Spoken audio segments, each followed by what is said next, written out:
Përshëndetje të gjithëve nga studio e Sport News. Takohemi edhe sot si çdo ditë për të sjellë tek ju të rejat më të fundit nga bota e sportit. Kriza në shtëpinë e kuqe nuk njeh limit e nuk njeh fund. Për ta bërë situatën më dramatike, mendoj besledhja e cila i shkaktoi Partizanit një humbje të rëndë në shifra 3-0 në sfidën e parë të vlefshme për raundin e 1/8 në Kupën e Shqipërisë. Kryeqytetasit kusojnë humbjen e 3 radhazi në drejtimin e Adolfo Sormanit, një humbje e cila vendosi jo pak në siklet teknikun italian. Në Lezhë gjithçka u vendos në pjesën e parë me vendasit që realizuan 3 herë në portën e Malaj. Çuditërisht, kjo ishte një ndeshje që Sormani e kishte vlerësuar pasi aktivizoi nga minuta e parë disa titullarë të rëndësishëm si Telushi, Trashi, Melo dhe Bardi.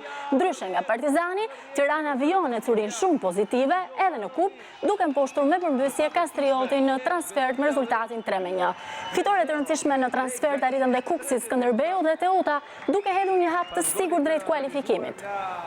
Bushi realizon Jovanovic. Përsëritur momentin i shqetësuar Sormani 2-0 përballë Qori, nisjen e topit është mbajtur në lojë. Ka përshtypjen nuk ka asnjë lloj pikëdyshimi, besoj.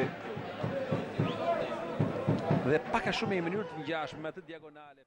Në shtëpinë e bardhë dhe bluve të gjithë duken të bashkuar për të festuar në fund me titullin kampion. Nuk është kursyer as presidenti Alili, i cili ka motivuar grupin me premio gjatë kësaj periudhe. Numri 1 i klubit premton se premio do të ketë edhe në rast fitoreje kundër Teutës, ndërsa dhurata e radhës për trajnerin e GBO është afrimi i Mario Morinës. 5 fitore radhazi kanë rikthyer Tiranën prepotente në garën për titull. Atmosfera në shtëpinë e bardhë dhe bluve është shumë e mirë. Të gjithë duken të lumtur me këtë ecuri, ku si gjithnjë në raste të tilla nuk kanë munguar as premiot nga presidenti Halili. Numri 1 i klubit është përpjekur që gjatë kësaj periudhe të motivojnë në maksimum lojtarët. E bëri diçka të tillë menjëherë pas derbit, e bëri edhe pas fitores kundër Bylis dhe premton se do të shpërndajë sërish premio në rast fitoreje kundër Teutës. Nëse bardhë dhe blu do të thyen për herë të parë dursakët këtë sezon, çka do të përkonte me fitoren e 6 radhazi. Halili ka premtuar 50.000 lekë premium për kokë. Futbollistët kanë konfirmuar publikisht se tashmë i kanë marrë 2 shpërblime nga presidenti, ndërsa kanë premtuar angazhim maksimal dhe ndaj Teutës. Kalendari i ngjeshur ka bërë që disa titullarë të mos jenë në formën e tyre më të mirë, por me grupin së fundmi është bashkuar në stërvitje dhe Sidi B. Dhurata e radhës për trajnerin e GBO është Mario Morina. Me ato një postimi në faqen zyrtare, klubi i Tiranës ka zyrtarizuar afrimin e i sulmuesit, i cili rikthehet në shtëpi në formë huazimi deri në fund të sezonit. Skënderbeu ka lëvizur pak në këtë merkato dimri, por asgjë nuk është e mbyllur në një kohë kur çdo lojtar e ka një çmim. Nga Korça mund të largohen në ditën e fundit të merkatos 2 titullarë të rëndësishëm si Devi Brego dhe Bruno Dita. Eni Mami është blerja e vetme e rëndësishme Skënderbeut në këtë merkato dimri, por arritja më e madhe e klubit është mbajtja e senatorëve. Nga Korça nuk e larguar asnjë lojtar, por e ardhmja dhe fundi i merkatos mund të sjellë ndryshime. Në një kohë kur çdo lojtar është në shitje nëse vjen oferta e duhur, fakt të cilin presidenti Ardian Taka e ka shprehur publikisht në çdo dalje. Në intervistë të fundit për Panorama Sport, numri 1 i klubit korçar ka konfirmuar se disa klube po vijojnë të ndjekin me interes Devi Bregun. Talenti vlonjat ka qenë më herët objekt dëshirash, por këtë herë janë në fazë të avancuar dhe gjithçka mund të mbyllet në javët në vijim. Taka i ka lënë të hapur dhe pistën për një largim të mundshëm të Bruno Ditës. Kapiteni e pranon në studion e Sport News Plus në News 24 se për shërbimet e tij është interesuar zyrtarisht klubi i Tiranës. Nëse palët, Skënderbeu dhe Tirana arrin të gjejnë akordin financiar, Dita pritet të transferohet në kryeqytet në ditët e fundit të merkatos. Largimi i mundshëm i Bregut dhe Ditës do të krijonte një boshllëk të madh në formacionin e Ilir Dajës, pasi bëhet fjalë për 2 titullarë absolut. Mbjetesa në Vlorë është kthyer në një mision thuajse të pamundur pasi drejtuesit e klubit ende nuk po gjejnë zgjedhje për të ndërhyrë në merkato. Si të mos mjaftoi pezullimi nga FIFA, një tjetër lojtar i shtohet listës që kanë paditur klubin kuqezi për mos shlyrje të detyrimeve.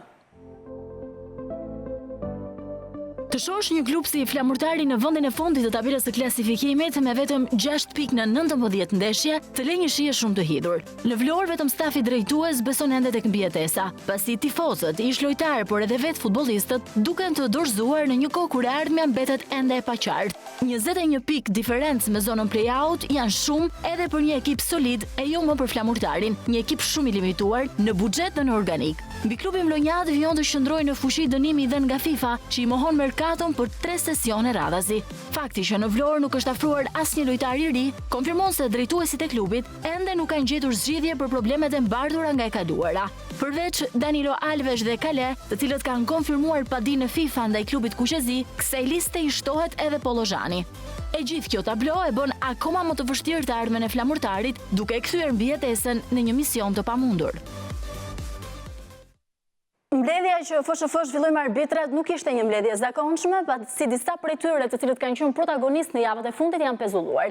Sipas klubit Ballshiot, gjyqtari i ndeshjes Teuta Bylis, Laveralla, është pezulluar me 3 javë nga të gjitha aktivitetet, ndërsa nuk do të arbitrojë asnjë ndeshje të tyre. Ky dënim nuk kënaq klubin e Bylis, të cilët kanë njoftuar se në ditën e vijim do të padisi në prokurori gjyqtarin Alla. Nga fusha e lojës në zyrat e FSHF-s, arbitrat u kthyen sërish në protagonist këtë të martë. Federata Shqiptare e Futbollit e përsolli si një mbledhje të zakonshme, ku i kërkonte xhaketave të zeza më shumë angazhim për pjesën e mbetur të sezonit, por në fakt kjo nuk ka qenë as pak një mbledhje e zakonshme, pasi disa prej tyre kanë marrë dënimet paraprake. Sipas klubit Ballshiot, gjyqtari i ndeshjes Teuta Bylis, Laveralla, është pezulluar me 3 javë nga të gjitha aktivitetet. Ky dënim nuk kënaq klubin e Bylis, të cilët kanë njoftuar se në ditët në vijim do të padisi në prokurori gjyqtarin Alla. Zyrtarisht, sipas klubit të Bylis, Laveralla nuk do të gjykojë asnjë ndeshje të klubit të tyre. Pavarësisht se dënimet e arbitrave nuk bëhen publike, mësohet se nga dënimet e dhëna nga FSHF dhe sektori i arbitrave nuk kanë shpëtuar as gjyqtari i FIFA-s Enea Jorgji dhe gjyqtarët Erion Bastari dhe Klajdi Kola.